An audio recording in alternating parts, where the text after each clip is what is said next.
The chair recognizes the gentlewoman from California. Thank you. It is hard to overstate the devastating effects of lengthening fire seasons across the United States, and especially in my home state of California. I represent 3 diverse valleys in California's 25th district across northern Los Angeles and Ventura County. All of them have had significant wild and forest fires in the last year. In fact, 2018 was the deadliest fire season in California's history.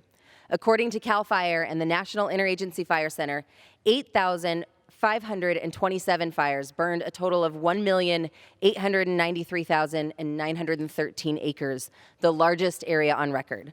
Not only are these fires larger and more frequent, they're hotter and more intense.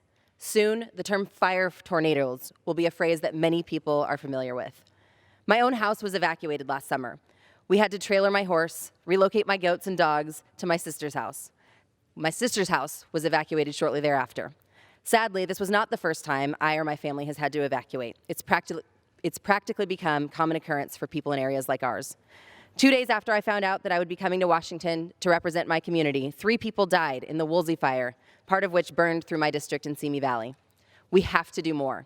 I'm thankful for the opportunity to put forth this amendment, which provides additional funds for wildland fire management and hazardous fuels work. I'm offering it to highlight the funding that is already in this bill to prepare for, combat, and reduce the risk of future catastrophic wildfires, and to make sure that we do more. These funds are critical because when the Forest Service does not have enough fire suppression funds, they actually have to borrow from mitigation accounts to pay for fire suppression activities. This fire borrowing delays the very activities that improve forest health and reduce wildfire risk. You cannot simply treat the effect. You have to treat the cause, but prevention takes funding. And that's why this bill and this amendment are so important. For the first time, this bill includes a $2.25 billion in fire cap adjusted funds. These additional funds ensure that our firefighters will have the resources that they need to combat wildfires without fire borrowing, meaning that we will invest in prevention solutions that we know work. However, we will only have the cap-adjusted funds for 2 years, so we must all work together to ensure that any budget agreement includes fire cap-adjusted funds for future budget years as well. That's how we can make lasting change on this front.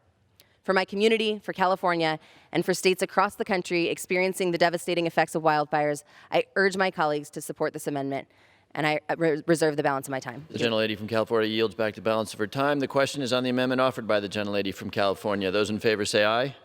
Those opposed say no. In the opinion of the chair, the ayes have it. The amendment is agreed to.